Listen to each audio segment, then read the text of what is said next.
क्या चीज? वो बाद में देना, अभी रुक जाओ। बाद में, अभी बाद में, बाद में।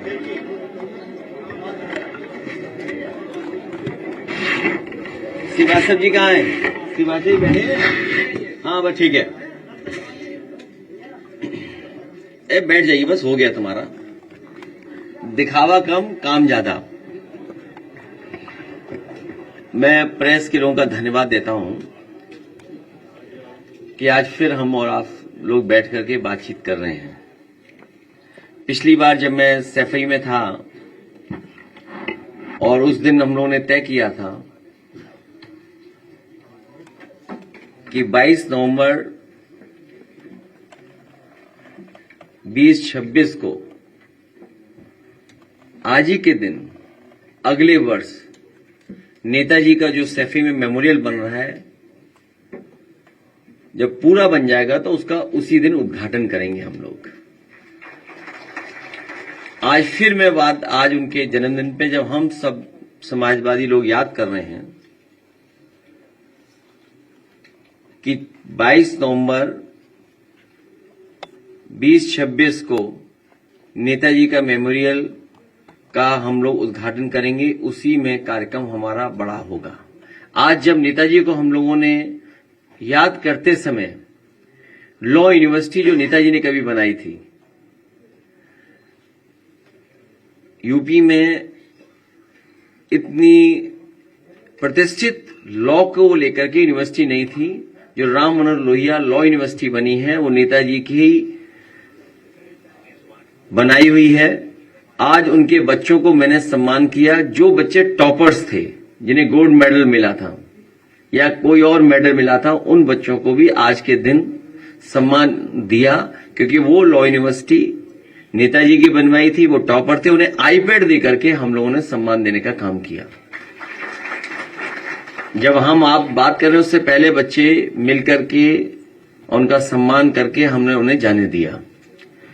आज जब हम लोग बैठे हैं तो सबसे महत्वपूर्ण जो जानकारी हम लोगों को मिल रही है, जब बातचीत कर रहे हैं कार्यकर्ताओं से, नेताओं से, और जो जानकारी दे रहे हैं, समय समय पे पार्टी कार्यालय को भी सूचित किया जा रहा है। अभी सुबह जब एक हमारे विधायक ने फोन किया, उन्होंने कहा कि जो बीएलओ हैं, जितना उन्हें सहयोग करना चाहिए वो सहयोग नहीं कर रहे हैं। एक जगह वो बैठ जाते हैं, उसके बाद वो उन्हें ढूंढिए आप लोग, तब मिलेंगे, नहीं मिलेंगे। लेकिन सच्चाई ये है, जब बिहार का चुनाव देख लिया, बिहार के बाद जो अखबारों में लिखा गया, सोशल मीडिया पे जो आया, या अन्य माध्यमों से जो जानकारी मिली है, वो जानकारी ये मिली है कि उत्तर प्रदेश और वेस्ट बंगाल में बड़ी तैयारी है भारतीय जनता पार्टी की, और चुनाव आयोग से मिलकर के है। क्योंकि चुनाव आयोग की तरफ हम देखते हैं तो हमें उम्मीद है, करते हैं कि वो निष्पक्ष होगी, वो संस्था निष्पक्ष होगी, वो हमारी किसी भी शिकायत का निराकरण करेगी। लेकिन सुनने में आ रहा है कि 2024 की हार के बाद सबसे ज्यादा भारतीय जनता पार्टी और चुनाव आयोग फोकस कर रहा है वेस्ट बंगाल पर और उत्तर प्रदेश पर, अन्य स्टेटों पे भी जहां पर बीजेपी की सरकार नहीं है, उदाहरण के लिए तमिलनाडु, जहां चुनाव आने वाला है। लेकिन सबसे ज्यादा फोकस, सबसे ज्यादा टारगेट और टारगेटेड जो चीजें हो रही हैं वो उत्तर प्रदेश और वेस्ट बंगाल में हो रही हैं, जहां पर चुनाव आयोग से हमें उम्मीद थी। अगर आपको याद हो पत्रकार साथियों, कोई चीज ऐसी नहीं जो हम लोग कह रहे हो आउट ऑफ वे जाके कह रहे हो। जब बाई इलेक्शन हुआ तो हम लोगों ने चुनाव आयोग का रोल देखा है। बाई इलेक्शन उत्तर प्रदेश के जब हुए, रामपुर का पार्लियामेंट इलेक्शन हुआ, उस समय हम लोगों ने रोल इलेक्शन कमीशन का देखा है। तमाम शिकायतें की गई, लेकिन उन शिकायतों पर कोई कार्रवाई नहीं हुई। उसके बाद जब एसआईआर की बात आई तो उस समय हम लोगों ने वो सूची दी थी जिसमें 2022 में से पहले जिनका वोट था और 2022 में वोट नहीं डाल पाए थे, ऐसे बड़े पैमाने पर मतदाता जिनका नाम इधर उधर करके डिलीट कर दिया था जानबूझ करके, और जिसके कारण समाजवादी सरकार नहीं बन पाई 2022 में। हम लोगों ने आरोप लगाया था और एफिडेविट भी दिए थे इलेक्शन कमीशन में। उस समय आपको याद होगा कई जिलाधिकारियों ने कुछ कुछ बातें कही, लेकिन जब पलट करके हम लोगों ने उनसे वो बातें तर्क रखे तो उनके पास भी कोई जवाब नहीं था। इसलिए जो तैयारी है, सबसे महत्वपूर्ण बात यह है कि भारतीय जनता पार्टी, उनकी सरकार, उनके अधिकारी और चुनाव आयोग मिलकर के ये तैयारी कर रहे हैं कि 2024 में जिन विधानसभाओं में समाजवादी पार्टी जीती है, इंडिया गठबंधन जीता है, उन विधानसभाओं में 50,000 से ज्यादा वोट काट दिया जाए एसआईआर के बहाने। यही यूपी में हो रहा है, यही वेस्ट बंगाल में तैयारी चल रही है। तो इसलिए हम लोग सावधान हैं। हम पॉलिटिकल लेवल पर, अपनी पार्टी के स्तर पर सभी कार्यकर्ताओं को आपके माध्यम से, अपने संगठन के लोगों को आपके माध्यम से ये अपील भी करते हैं कि पूरी जिम्मेदारी के साथ ये अपनी वोटर लिस्ट ठीक करें। जो वोट है, जो बनना चाहिए वो बनवाएं, बीएलओ से मिलकर के करें, और जहां कहीं नाकामी या जिस तरह की शिकायत मिले वो पार्टी कार्यालय तक जरूर पहुंचें। इधर जो शिकायतें मिली हैं, हम बड़े पैमाने पर शिकायतें हैं, मैं श्रीवास्तव जी जो ऑफिस में देख रहे हैं, मैं उनसे कहूंगा कि वो जरूर ब्रीफ करें। उससे पहले कोई एक अधिकारी है एसडीएम, उनकी रिकॉर्डिंग भी हमारे पास, कोई है रिकॉर्डिंग एसडीएम साहब वाली? एक एसडीएम साहब की रिकॉर्डिंग है, देखिए क्या कह रहे हैं, मतलब किस लेवल पे तैयारी है कन्नौज में। कन्नौज तो वो रहा है ना, हमारी राजधानी, देश की राजधानी रही है कन्नौज। सम्राट हर्षवर्धन महादानी, जिन्होंने कुंभ को आयोजन का शुरू किया था, तो जो सम्राट हर्षवर्धन की प्रतिमा हटा सकते हैं कुंभ स्थल से, वो बोट क्यों नहीं हटाएंगे? वो बोट हटाने में लगे हुए हैं, और कन्नौज भी टारगेट में आ गया है।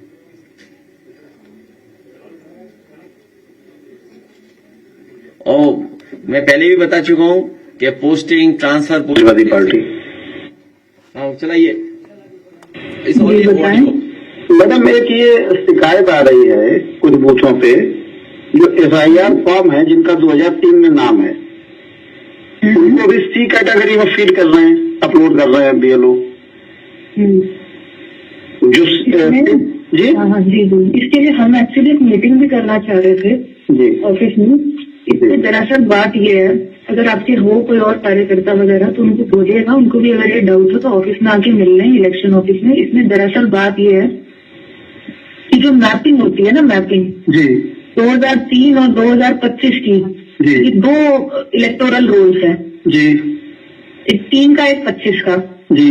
अब चुनाव आयोग की तरफ से कुछ जिले ऐसे हैं, 18 जिले, जिनकी 2003 और 2025 की मतदाता सूची की मैपिंग ऐप के ऊपर, जो कि चुनाव आयोग ने बनाई है, उसमें नहीं हुई है। ठीक है। हमारा जनपद उन 18 जनपदों में से एक है जी। तो अब जैसे ही जो हम वो गणना प्रपत्र को फीड करते हैं ऐप के ऊपर जी, तो अब गणना प्रपत्र में तो 2003 का डाटा दिया हुआ है, तो हम उसको ए या बी कैटेगरी में डालेंगे जी जी। तो जैसे हम उसमें डालते हैं वो बोलता है नो डाटा फाउंड। अच्छा, नो डाटा फाउंड डालता है तो उसका मतलब ये कि हम उसको भर ही नहीं सकते ए और बी में। जी। तो अब गणना प्रपत्र हमें डिजिटाइज भी सारे करने हैं, क्योंकि चुनाव आयोग का आदेश है कि आपको 4 दिसंबर तक 100% डिजिटाइजेशन करना है। जी जी। तो इसका मतलब ये है कि हमें उसको किसी न किसी कैटेगरी में तो भरना पड़ेगा। तो हमने ये उससे चुनाव आयोग से पूछा कि इसको हम सी कैटेगरी में भर के एक रजिस्टर में एंट्री कर लेते हैं जी। और उस रजिस्टर में एंट्री करके हमारे पास रिकॉर्ड दर्ज हो जाएगा कि ये वो वाले मतदाता हैं जिनका नाम 2003 में है, पर इनकी मैपिंग नहीं होने के कारण इनको सी कैटेगरी में दर्ज किया गया है, ताकि हमारे पास एक मैनुअल रिकॉर्ड रहेगा इस चीज का। तो अगर भविष्य में हम इसका नोटिस भी काटेंगे तो उसका नोटिस काटने की जरूरत नहीं पड़ेगी। हाँ, यही कंफ्यूजन था कि जब ड्राफ्ट रोल आ जाएगा उसके बाद जब आप नोटिस देंगे तो फिर इनको भी नोटिस जाएगा अगर सीट कैटेगरी। हाँ, तो इसलिए हम उनकी एंट्री रजिस्टर के अंदर कर रहे हैं। रजिस्टर के अंदर एंट्री करने का मतलब है कि हम उसको उसके अंदर फीड करके रखेंगे, तो फिर उनकी नोटिस नहीं जाएगी। हाँ, नोटिस नहीं जाएगी। अच्छा, उनकी नोटिस नहीं जाएगी क्योंकि हमने उसको रजिस्टर में एंट्री कर ली ना उनकी। तो ये एक ऐसा कुछ आप आल पार्टी मीटिंग बुला के जिले पे या कुछ ऐसा एक बार बता दें तो थोड़ा कंफ्यूजन दूर हो जाए। हमने तहसील में तो बोला था अपनी एक मीटिंग बुलाई ली जाए जी जी, इतना कर लीजिए, कराते हैं इस चीज को। और जी जी, ठीक है मैडम। ठीक है। तो एक तो इलेक्शन कमीशन पॉलिटिकल पार्टीज को एसओपी जारी कर दे कि कैसे क्या करना है। हालांकि नियम बनाए हैं, फॉर्म है, लेकिन फिर भी एक एसओपी जारी करें। और दूसरा, बीजेपी को पता है कि कब शादियां ज्यादा होती हैं, उसी समय ऐसा करा रहे हैं। इस समय वो है, सब बारातें शादियों में हैं। बताइए कितनी बारातें शादियां हैं, कार्ड हम देखें, इतने कार्ड आते हैं हमें। और इसी समय जानबूझ के किया जिससे कि यूपी में वोट कट जाए। तो हमारी मांग ये है कि एसओपी के साथ साथ एसआईआर के लिए समय बढ़ाया जाए कि यूपी सबसे बड़ी स्टेट है, सबसे इंपॉर्टेंट स्टेट है, पॉलिटिकल इंपॉर्टेंट स्टेट है, और यही स्टेट है जो प्रधानमंत्री बनाता है, यही स्टेट है जहां प्रधानमंत्री जी हैं और अधिकारी किसी और के कंट्रोल में हैं। तो समझ लीजिए अधिकारी क्या करेंगे हमें। इसलिए हमारी मांग है कि एसआईआर का समय उत्तर प्रदेश में और बढ़ाया जाए। अभी चुनाव को समय है, बहुत दूर है चुनाव अभी, हालांकि दिन ज्यादा नहीं है।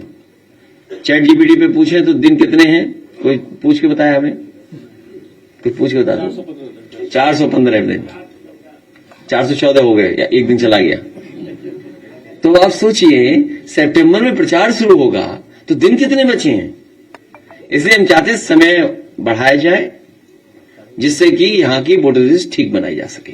और ये साजिश है कि हर विधानसभा में उत्तर प्रदेश में, वेस्ट बंगाल में 50,000 से ज्यादा वोट काटे जाए, इस साजिश को नाकाम करने के लिए समाजवादी पार्टी और हम सब लोग तैयार हैं और मेहनत करेंगे। और हमें उम्मीद है कि प्रेस के लोग भी हमारा सहयोग करेंगे, लोकतंत्र को बचाने के लिए, संविधान को बचाने के लिए, देश को और मजबूत बने इसका लोकतंत्र, उसके लिए आप भी हमारा सहयोग करें। श्रीवास्तव जी कुछ ब्रीफ करना चाहे, बहुत शॉर्ट में ब्रीफ करना है, बहुत शॉर्ट में।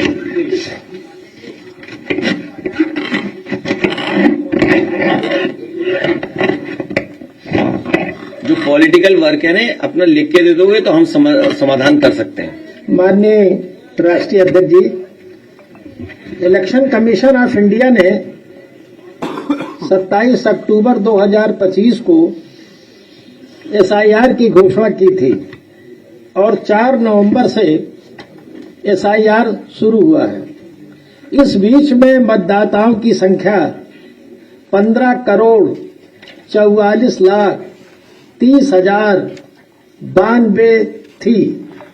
इलेक्शन कमीशन ऑफ इंडिया ने 2 दिन पहले एक आंकड़ा जारी किया है और इलेक्शन कमीशन ऑफ इंडिया ने अपने आंकड़े में कहा है कि मतदाताओं की ये जो संख्या है, इस पर 99.4% से भी आगे जाकर के गणना प्रपत्र बांट दिए गए हैं। और उन्होंने जो संख्या बताई है वो 15,36,29,570 लोगों को कहते हैं कि गणना प्रपत्र मिल गया है। इनसे पूछ लो मिला सबको, प्रेस ही बता दे। ग्राउंड लेवल पर तो आप 99.48% के बाहर वाले हो।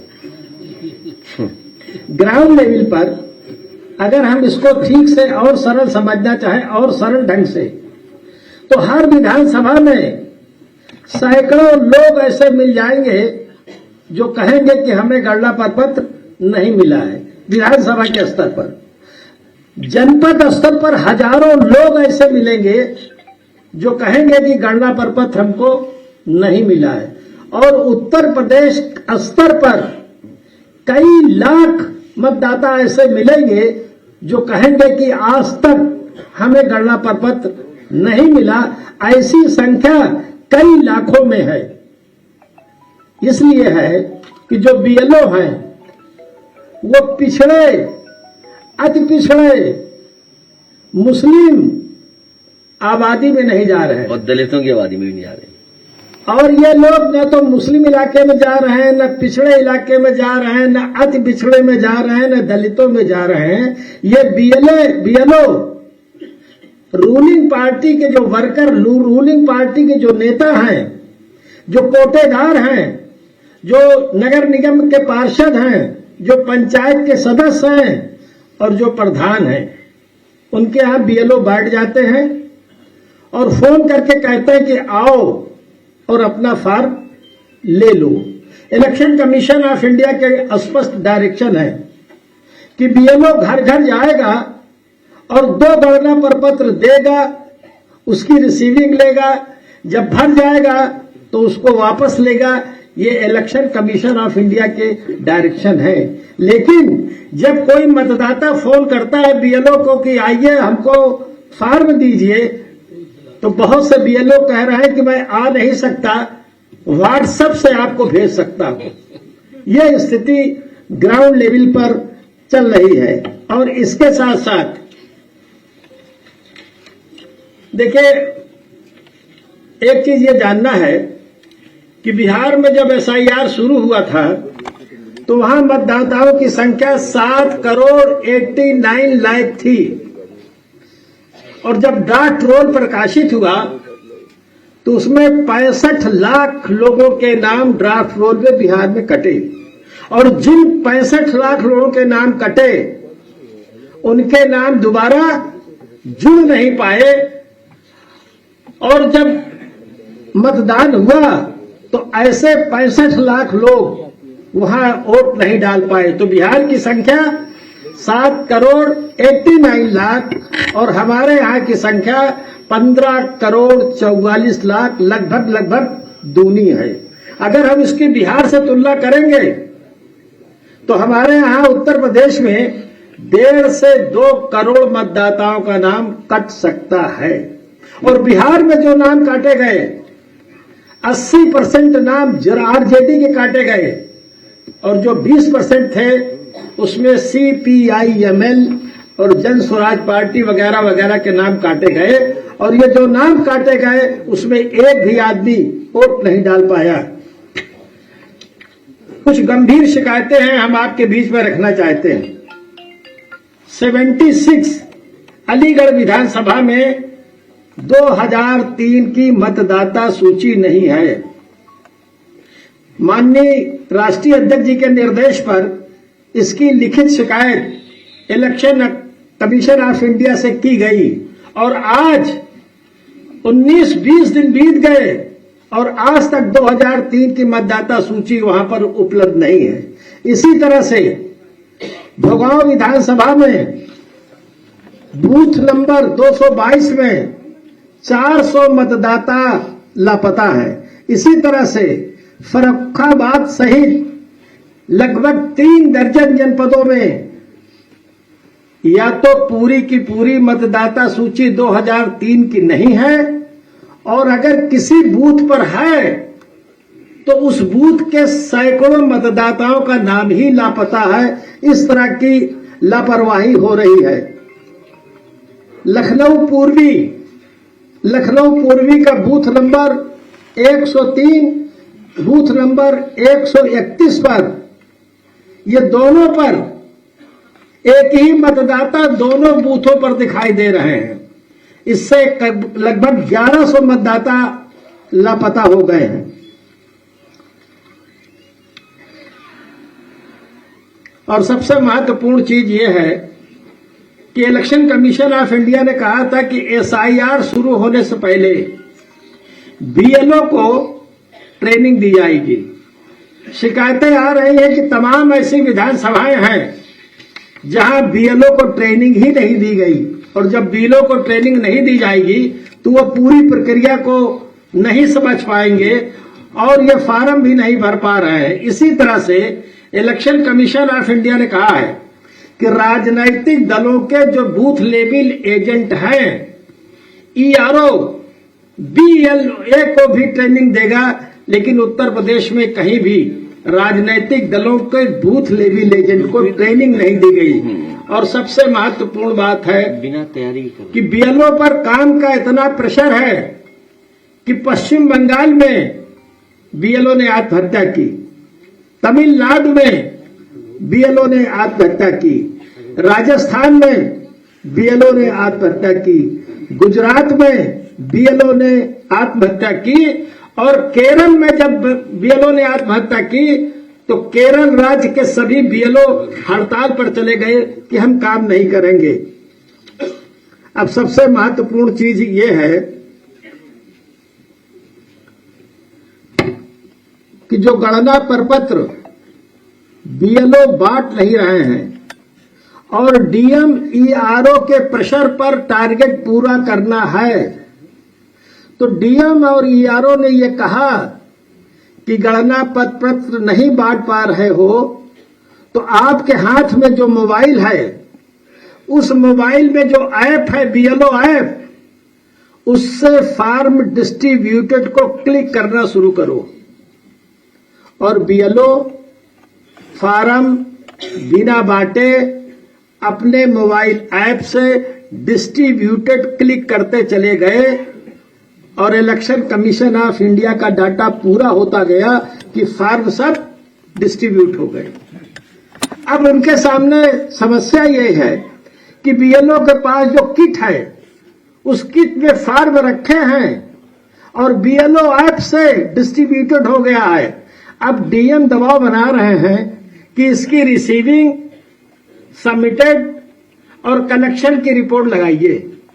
फिर डीएम और ईआरओ बीएलओ को यह समझा रहे हैं कि अच्छा एक काम ये करो कि जो गणना प्रपत्र है उसका जो ऊपर वाला कॉलम है, उस ऊपर वाले कॉलम को फिल करिए और फिल करके डिजिटाइज कर दीजिए।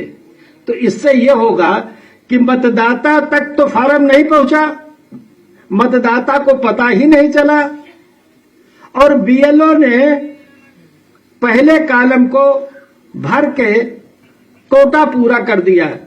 तो ऐसे मतदाता जिनको कि 2003 के कॉलम में जाकर के कॉलम भरना था और वो छूट गया, तो उनका नाम मतदाता सूची में 9 दिसंबर को तो आ जाएगा, लेकिन नोटिस ली जाएगी कि आपको कौन कौन से दस्तावेज देना है। ऐसी संख्या उत्तर प्रदेश में कई करोड़ हो जाएगी जिनको नोटिस चली जाएगी कि आपको 2003 के आधार पर दस्तावेज देना है।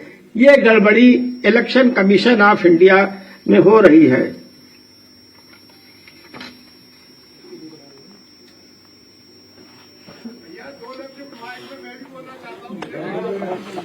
बाकी बात तो मान लीजिए ने कही दिया है। ठीक है, बेसिक बात जो निकल करके आ रही है, एक तो कोई तैयारी के साथ एसआईआर नहीं हो रहा।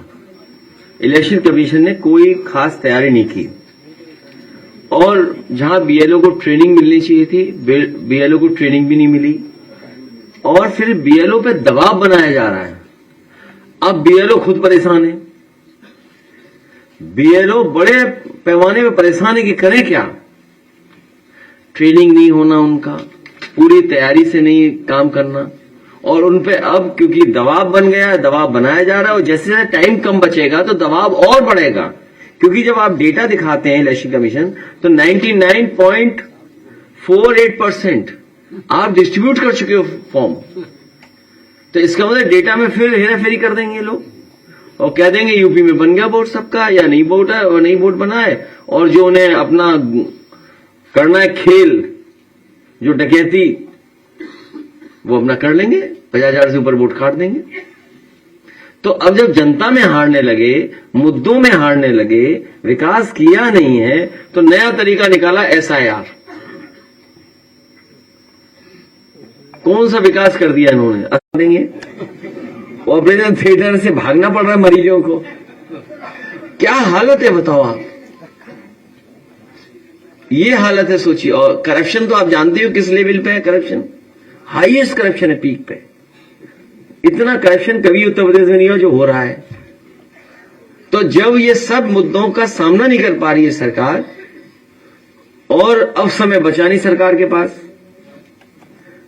नदी साफ करेंगे, गंगा मां गंगा को साफ करने का बंगाल तक जाएगी, आपके यहां तक बताया कि वहां तक अब जाएगी मां गंगा। तो बीजेपी वाले जाने कितना आगे का सोचते हैं। अब सोच रहे हैं 2047 में सब ठीक होगा। बहुत से लोग 2047 में रहेंगे नहीं, या फिर कई हजार साल पुरानी बातें करते हैं, पुरानी बातें, या पुरानी बात करेंगे ये लोग या कोई आगे की बात करेंगे, प्रेजेंट की बात नहीं करेंगे। आज क्या है, यमुना गंदी, गंगा पूरी गंदी, और कह रहे बंगाल तक चली जाएगी गंगा बह करके, वो तो जानी है। तो इसलिए हर मुद्दे पे फेल हो गए हैं। डॉलर में तो गड़बड़ा गए हैं, ये विदेश नीति में तो फेल हो रहे हैं। आप घबरा गए दूसरे देशों से, तो कभी इस देश से संबंध बना रहे, कभी उससे बना रहे हैं, सब आपका लाभ उठा रहे हैं। जो फैसले लिए आपने, मान लीजिए टैरिफ लगने के बाद किसी को पैसा ही नहीं मिल रहा। कल जो बता रहे थे दाल मंडी वाले कि पैसा आ गया मुआवजे का, लेकिन निकाल नहीं सकते। इसी तरह कई पॉलिसी बना दी उन्होंने। टैरिफ के बाद जो संकट आया जो कारोबारियों पर, तो पैसे नहीं निकाल सकते, पैकेज दे दिया, पैसे नहीं निकाल सकते। ये नए तरह का चल रहा है कामकाज। इसलिए इन्होंने एक रास्ता बना लिया एसआईआर से और झूठे प्रचार से। सर, 18 तारीख को एक पत्रकार मारा गया था, बहुत ही हालत उसके सीरियस है। आज सारे पत्रकार जीपी पर बैठे हुए अपनी मांगों को लेकर के। मैं उनके पूरे पत्रकारों के समर्थन में हूं और उनकी मांग मानी जाए, न्याय मिले, कानूनी कार्रवाई हो, और अगर कोई सरकार की तरफ से आर्थिक मदद भी हो, इलाज से लेकर और सुविधाएं भी देनी चाहिए। सर, बुलडोजर जस्टिस सर कल बीआर गवई ने कहा है कि अगर हमारे फैसलों में सबसे ज्यादा कोई अहमियत रखता है तो वो बुलडोजर जस्टिस के खिलाफ जो फैसला उन्हें दिया है वो है। मॉरिशस में भी उन्होंने उस फैसले को रिपोर्ट किया था और सार्वजनिक तौर पे भी कई बार कहे। कल उनका फेयरवेल फंक्शन था, वहां भी बुलडोजर जस्टिस का फैसला उन्होंने फिर से दोहराया। उत्तर प्रदेश में कई जगह बुलडोजर चलते हैं। उन्होंने कहा कि अगर किसी ने तो अपराध किया है तो उसके माता पिता को रहने का हक क्यों छीना जाता है, क्यों ग्रहण नहीं किया जाता है, इस पर क्या? मुझसे कुछ ना कहलवा लो तो ही ठीक है, बस। मुझसे इसलिए मत कहलवाओ कि जब खुद ही चीफ जस्टिस कह रहे हैं तो मैं क्या कहूं। तो चीफ जस्टिस कह रहे हैं तो मैं क्या कहूं उसके लिए। आपको चीफ जस्टिस साहब की बात माननी चाहिए। लेबर एक्ट में सर, कल खबर छपी थी कि आजम खान साहब जेल में बीमार हैं, उनको नेबुलाइजर वगैरह बाद में दिया गया, उनको कुर्सी नहीं दी गई। ऐसी उम्र, इनकी उम्र 77 साल से ज्यादा है। ऐसी कंडीशन में हॉस्पिटल मतलब जेल अथॉरिटीज उनको बेहतर इलाज के लिए बाहर क्यों नहीं भेज रही है? हम व्यक्तिगत रूप से भी अधिकारियों से कहेंगे, व्यक्तिगत रूप से भी कहेंगे, और हमेशा इस तरह का होता है तो हम लोग कहते हैं। अखिलेश जी, अभी आपने कन्नौज के एसडीएम की घटना का जिक्र किया। मेरे संज्ञान में आया, कल मेरी बात हो रही थी। बांदा जिले की एक तहसील है नरैनी, वहाँ पर मेरे जीजा जी लेखपाल हैं। वहाँ पर बताया जा रहा, जो एसडीएम है अमित शुक्ला, हाल प्रकरण में आया था कि भाजपा की जो विधायक है बांदा से, उन्होंने उनको मारपीट भी साथ में हुई थी। तो बता रहे जो अमित शुक्ला है वो मीटिंग कर रहे हैं भारतीय जनता पार्टी के तमाम नेताओं को बुलाकर के कह रहे हैं कि आप लोग अपना जो उनको मतदाता सूची जो होनी है उसको बढ़वाइए, उनको बुला करके उनके साथ मिलकर अमित शुक्ला जी कर रहे हैं। और बाबा समाजवादी पार्टी के किसी भी पदाधिकारी को नहीं बुलाया गया। ये हमारे पत्रकार साथी जो जानकारी दे रहे हैं, इसी तरह की जानकारी मिल रही है, और समय समय पर हम लोगों ने आपके माध्यम से कहा है कि सरकार के अधिकारी भी भारतीय जनता पार्टी के पदाधिकारी बन गए हैं और पदाधिकारी की तरह काम कर रहे हैं। हमारे एक पत्रकार, बहुत जागरूक पत्रकार जो आगे बैठे हैं, उन्होंने अभी चीफ जस्टिस ऑफ इंडिया के बारे में कहा कि वो समय समय पर बुलडोजर का जो तरीका है, बुलडोजर संस्कृति के खिलाफ है। सोचिए, चीफ जस्टिस का कहना कितनी बड़ी बात है। तो जो सरकार सेंसिटिव होती है, जो कॉन्स्टिट्यूशनल वैल्यूज को समझती है, डेमोक्रेटिक वैल्यूज को जो समझती है, वो सरकार अपने आप सुधार ले आएगी। पर यहां कौन सुधरने वाला? उन्हें क्या परवाह है संविधान की, कानून की, चीफ जस्टिस की? किसी की परवाह नहीं है, किसी की परवाह नहीं। सच्चाई तो ये है, किसी की परवाह नहीं है। और वो ये चाहते हैं कि जनता लड़ जाए उनसे सीधी, फिर वो पुलिस से कार्रवाई करा दें। आप उनकी रणनीति समझिए, खुद गलत काम करते हैं। जब आप गलत काम का विरोध करोगे तो पुलिस से आप पे मुकदमे दर्ज करा देंगे। ये नया मॉडल है भारतीय जनता पार्टी का काम करने का। दालमंडी में सर गिरफ्तारियां हो रही है, सपा के कई नेताओं की गिरफ्तारी हो रही तो गिरफ्तारी हो रही, तो मैंने उनसे कहा बुलडोजर के सामने लेट जाओ। गिरफ्तारी क्या होती है? वो मैं आपसे क्या कह रहा हूं, पुलिस चाहती है कि हम सीधा लड़ने लगे। अधिकारी चाहते हैं सीधा लड़ने लगे हम उनसे। ये है जो हमारा ये साथी बता रहा है। किसका नाम ले रहा है? कौन से एसडीएम साहब हैं? वो पक्का उन्हें खनन का मिल रहा हुआ पैसा महीने का। वहां जो बांदा है, बांदा की पोस्टिंग गई होगी तो खनन चल रहा था। देखिए दिक्कत तो क्या है, एक प्रैक्टिकल दिक्कत बता दें हम आपको। एक चैनल ने खबर चलाई तो हमने भी उसको ट्वीट कर दिया, पता लगा चैनल का काम बन गया। तो ये लड़ाई बड़ी कठिन है, इस लड़ाई को हम लोग जीतेंगे। ये लड़ाई बहुत कठिन है, लेकिन पता नहीं क्या है कि हम लोग जीतेंगे, देखिएगा।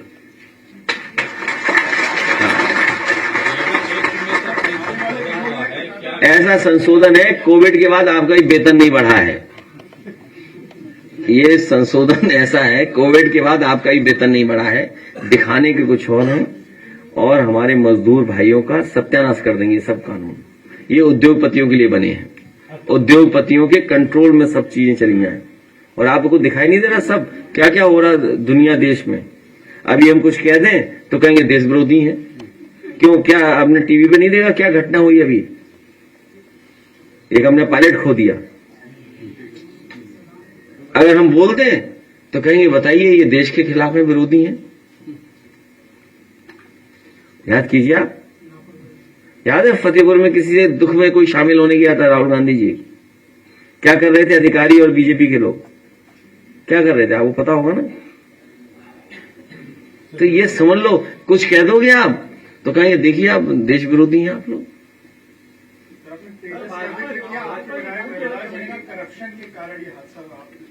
अब विधायक को हमारी ज्यादा जानकारी होगी, उन्हें तुम्ही ने बताया होगा, तुम भी लखनऊ रहते हो। रविदास जी से बात तो नहीं की थी तुमने?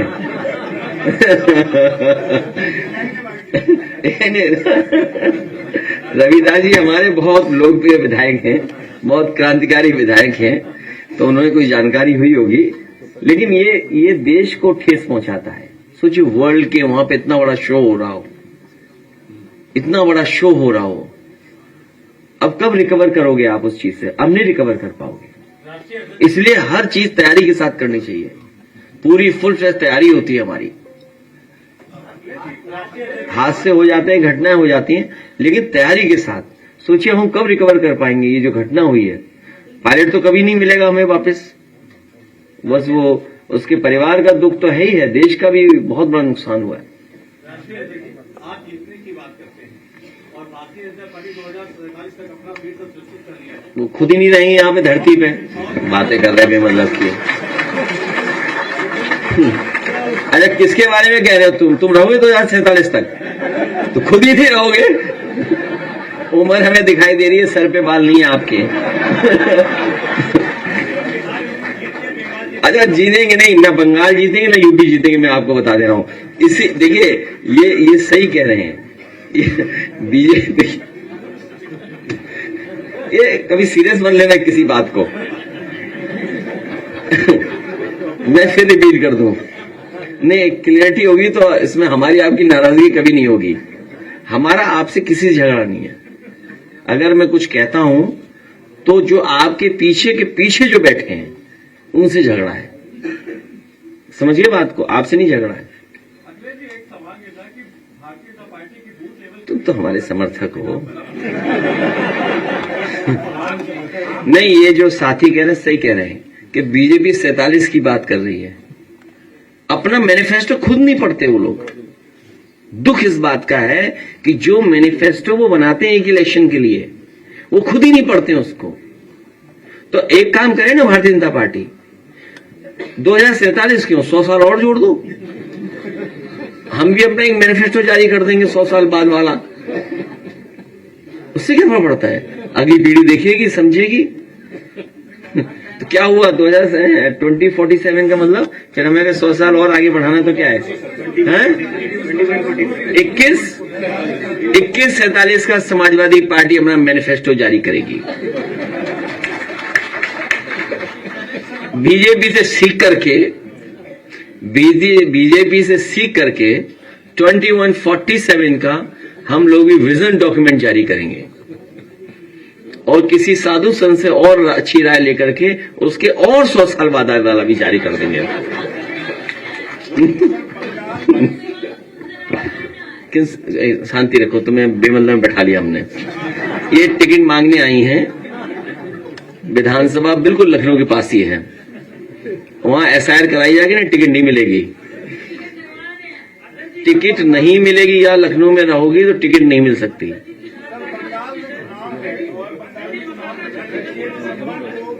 टीएमसी के विधायक ने कहा कि 6 दिसंबर को बाबरी मस्जिद की नींव रखी जाएगी, जिस पर बीजेपी का कहना है कि बाबर लुटेरा तो उसके नाम पर कोई मस्जिद नहीं बननी चाहिए। अरे तुम क्यों बातें करते हो? वो अलग तरह की कोई बात कही होगी। कोई भी धार्मिक स्थान अपना बनाना चाहता है, जैसे हम ही अपना बनाना चाहते हैं। हमारा बन रहा है, उसको रोक लोगे क्या? साजिश कहां से की? उधर दूर पहाड़ों से साजिश कराई। ये पता है आपको? नहीं पता है? ये बीजेपी हर धर्म के खिलाफ है। ये जो बात आप कह रहे हो ना, आप आर्काइव में वो वीडियो निकालिए, कौन खिलाफत कर रहा था वहां जब हम बना रहे थे काबा में मंदिर? उत्तराखंड के लोग। नहीं, लोग नहीं, उल्टी बातें मत किया करो यहाँ के। उत्तराखंड के लोग, एक लोग हो सकता है उत्तराखंड का है, एक हो सकता है।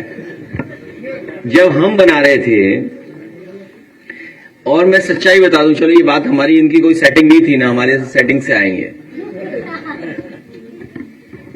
जब केदारेश्वर में बना रहा था तो वहां से मेरे खिलाफ प्रेस कराई गई। ये प्रेस कराई गई कि ये मंदिर नहीं बनना चाहिए, और वहां के पुजारियों ने कहा हम प्रेस नहीं करेंगे। तो बीजेपी ने अपना कार्यकर्ता खड़ा किया वहां पे, फिर वहां के मुख्यमंत्री जी से कहलवाया गया। तो बीजेपी हर धर्म के खिलाफ है। बीजेपी चाहती जैसा वो कहें धर्म वैसे ही अपना लीजिए आप, वो ये कहें वही मानिए आप, वह इतनी सी बात है। हम लोग आईपैड बांट रहे हैं। आईपैड आज बच्चों को दिया हम लोगों ने, एप्पल का आईपैड दिया। हम किसी कंपनी का ब्रांड की हम प्रचार नहीं कर रहे हैं, लेकिन मैंने ये कहा है समाजवादी सरकार बनेगी तो कि जो नई पीढ़ी, नया जमाना जो एआई का आ गया, नई टेक्नोलॉजी आ गई, नई तरह की चीजें हो रही हैं, उससे जानकारी से जुड़ने के लिए अगर हमें कोई और भी चीजें देनी पड़ेंगी तो देने का काम करेंगे हम लोग। तो हम लोग आईपैड की बात कर रहे हैं। और नहीं जानते, कल देखा नहीं था आपने सरकार को कैसे सुन रहे थे? बहुत ध्यान से, कल बहुत ध्यान से सुना जा रहा था। जो भाषण हो रहे थे कल, सरकार पूरा ध्यान से सुन रही थी। आपके मुताबिक यूपी में क्राइम रेट कितना आगे बढ़ गया है? जो डेटा कहता है वो ये कहता है कि सबसे वर्स्ट लॉ एंड ऑर्डर कहीं है तो यूपी में है। आप तहरीर देंगे, आप पे मुकदमा दर्ज नहीं होगा। मतलब आप चाहेंगे अगर तो कहो आपको परेशान करने के लिए आप पे मुकदमा दर्ज हो जाए। और कई एग्जाम्पल है, कई उदाहरण में दे सकता हूं। कल जो दाल मंडी वाले लोग आए थे वो बता रहे थे कि दबाव बनाया जा रहा है हम पर, पुलिस हमें बुला करके दबाव बना रही है। एक तो उनसे मालिकों से डरा रही, मालिकों से बिकवा रही है जगह, फिर उन्हें भी डरा धमका रहे हैं। और कानपुर का एक बहुत सॉलिड एग्जाम्पल है आपके सामने। 100 से ज्यादा तहरीर दी जा चुकी हैं, लेकिन एफआईआर दर्ज नहीं हुई। और क्या कर रहे हैं ये लोग? समाजवादी पार्टी का है तो झूठे ही। अभी एक हमारे विधायक, पूर्व विधायक पर, उन पर किसी से लिखवा दिया कि 32 हजार लूट लिए रुपए। क्या लगाया? कोई 32,000 रुपए, बताइए। उन्हीं का कर्मचारी कभी रहा, और उसी से तहरीर दिलवा दी, और पूरे एसएसपी वाले घर उठा लिया उन्होंने। ये हालत है। ये चाहते हैं कि पुलिस इसी से झगड़ा कर लो, और एसएसपी से बात करिए, आईपीएस से ऊपर से दबाव है हम पे। कानपुर में आप तहरीर मिलने के बाद नहीं एफआईआर दर्ज कर रहे हैं, यहां तहरीर में तो पकड़ ले रहे हैं आपको। तो ये लॉ एंड ऑर्डर है क्या? इसीलिए इस बार जनता इनका हिसाब किताब करेगी। चुनाव आने दीजिए इस बार। नहीं, 2027 नहीं, 2047 आज नेताजी के उसका, हाँ अच्छा पूछ लो।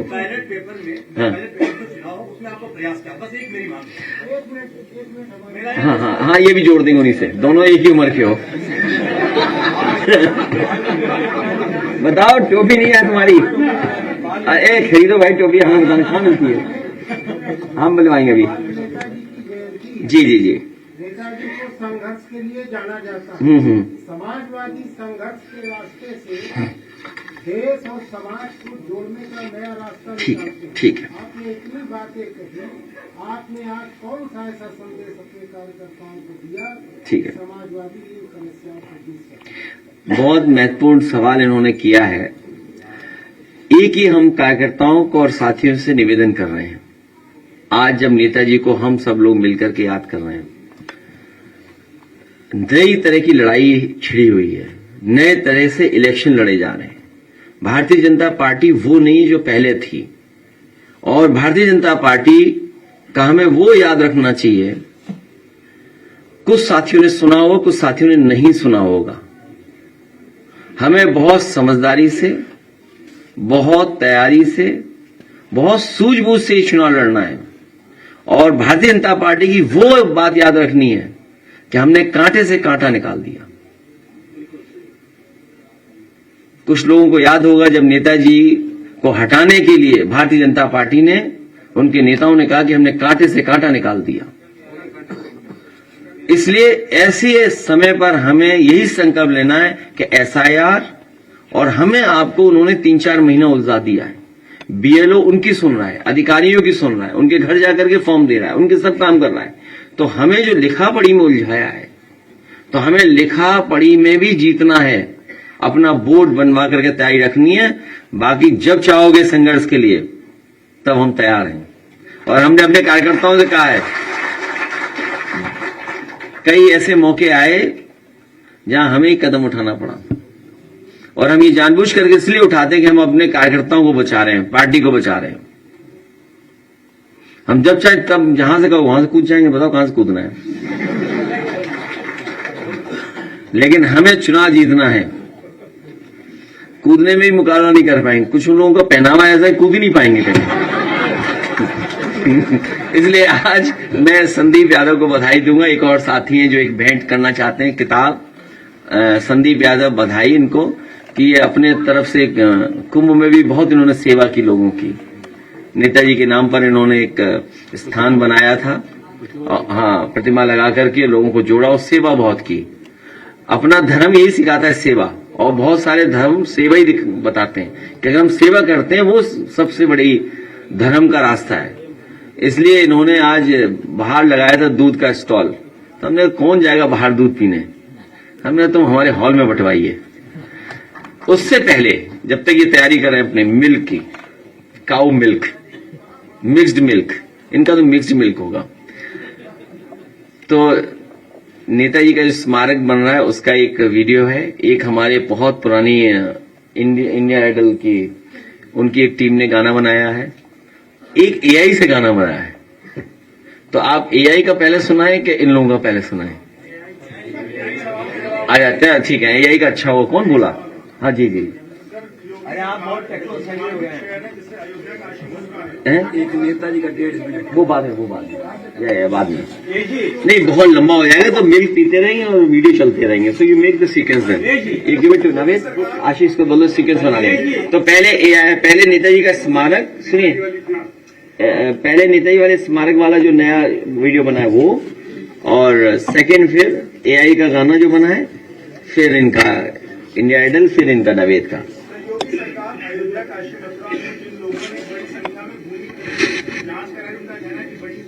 सब बीजेपी वाले निकलेंगे। अरे इसमें क्या सोचना है यार?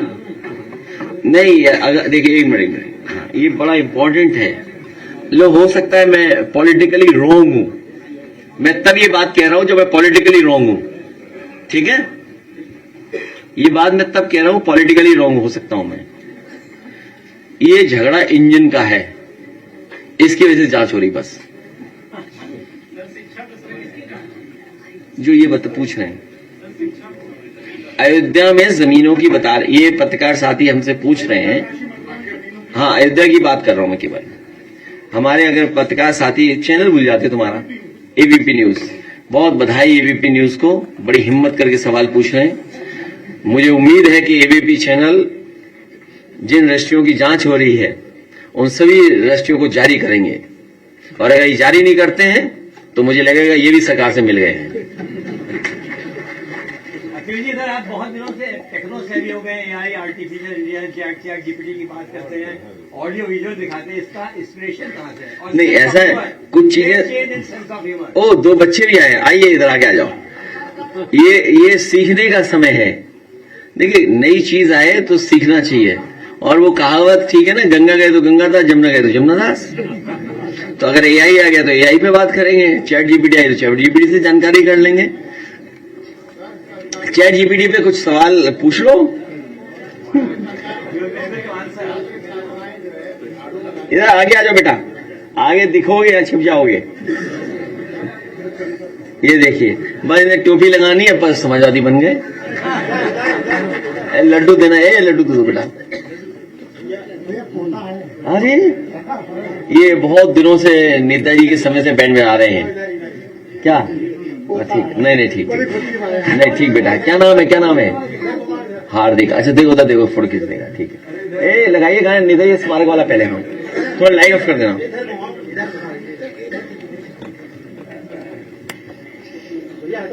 तेरी अलग है सबसे यह बात मुलायम, बदले है तूने देश के हालात मुलायम।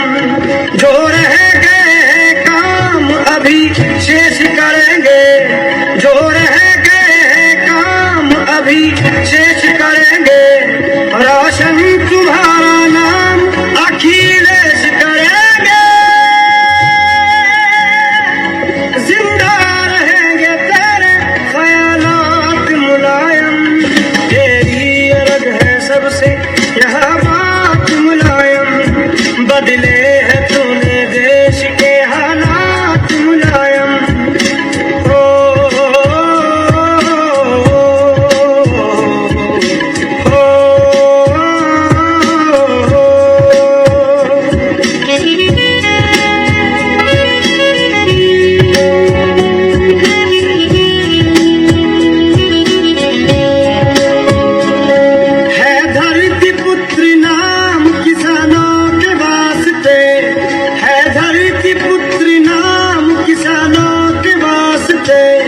भगवान का तू जानो के वास्ते, तुझ में है लोग आज के जज्बात मुलायम। तेरी अलग है सबसे यह बात मुलायम, बदले है तूने देश के हालात मुलायम।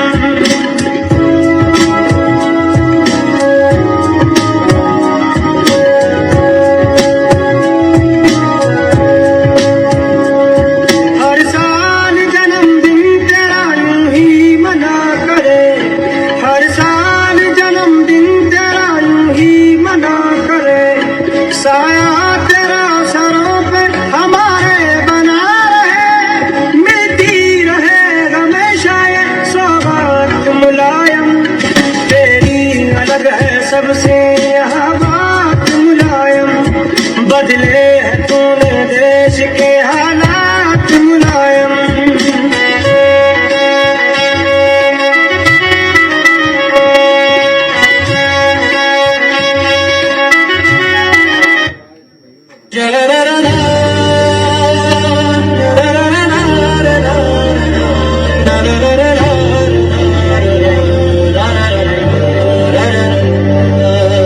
चल रहा है साया का दौर है, छूटे ना वोट कोई करना ये गौर है। पीड़िए प्रहरी ने थामी जो कमान है, यही तो है विजन इंडिया, यही अरमान है। जनतंत्र की रक्षा का इससे ही सम्मान है। अखिलेश की आवाज में अब नई उम्मीद है, टूटी हुई जनता की बनती तकदीर है। पिछले दलित अल्पसंख्यक जो थे अभी तक मौन, पीटीए में एकजुट होकर अब पूछेंगे कौन। न्याय की है मशाल और समानता का दीप, ये संगठन की ताकत आएगी जीत करीब। बूथ से लेकर दिल्ली तक चलेगा ये पैगाम, अखिलेश के इरादों को जनता करे सलाम। जन जन को जोड़ो पीटीए का नाम है, हर बूथ पर अब प्रहरी का काम है। अखिलेश की नीति से अब बदलेगा हाल, लोकतंत्र के रक्षक करेंगे कमाल। हमारा हक है, करेंगे हम हिफाजत, यही है समाजवादी की नई विरासत। वोट हमारा हक है, करेंगे हम हिफाजत, यही है समाजवादी की नई विरासत।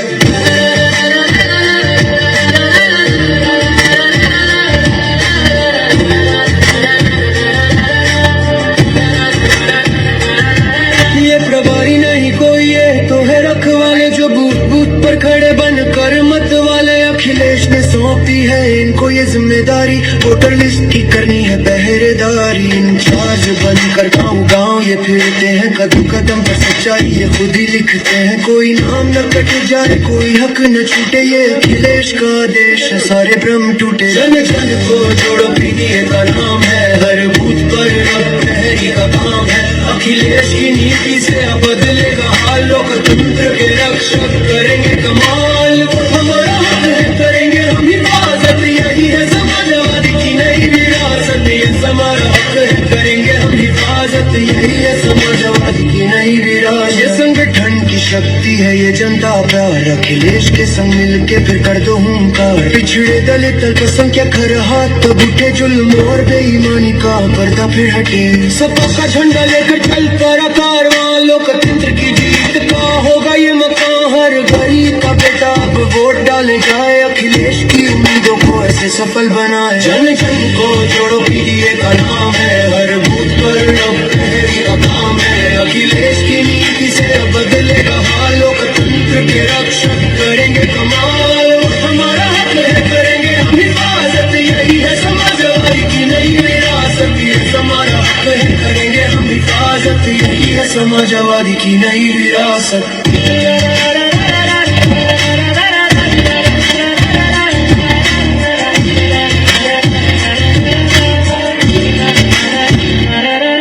अखिलेश का नारा है इस बार न रुकना, सबने मिलकर लड़ना है, किसी से न झुकना। ये चुनावी शंखनाद है जीत का संदेशा, पीडीए से बदलेगा अब ये देश। पंजीकरण हो पूरा, अपील हो दाखिल, जन जन को जगाना है यही ये साहिल। इस कमान को थामे जो वो है प्रभारी, अखिलेश के सपने को करने की तैयारी। जन जन को जगाया अब जीत का नाम है, प्रभारी का सफल ये काम है। अखिलेश की मेहनत लाई नया दौर, जनतंत्र की ताकत चली है फिर वो ये संघर्ष नारा। वो पूरा देश फिर शेख संजय पसीना हुआ।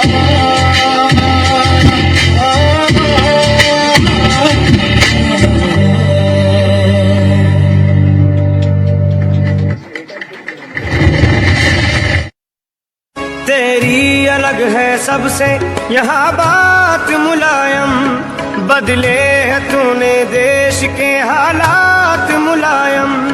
जो रह गए हैं काम अभी शेष करेंगे, जो रह गए हैं काम अभी शेष करेंगे। रोशन तुम्हारा नाम अखिलेश करेंगे,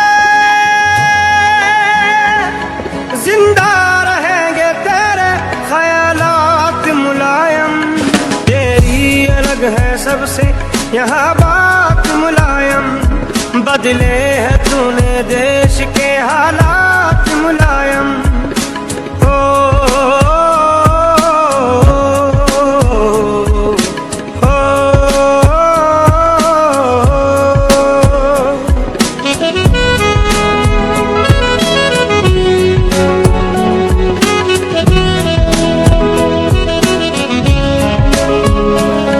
है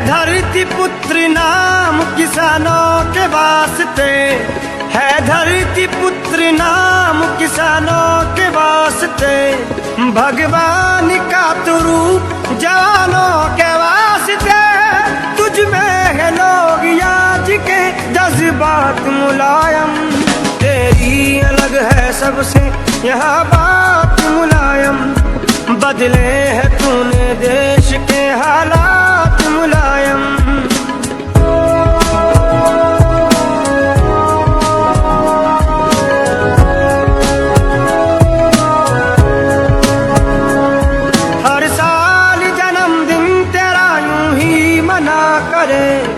हर साल जन्मदिन तेरा यूं ही मना करे, साया तेरा सरों पे हमारे बना रहे। मिलती रहे हमेशा ये सौगात मुलायम, तेरी अलग है सबसे यहाँ बात मुलायम।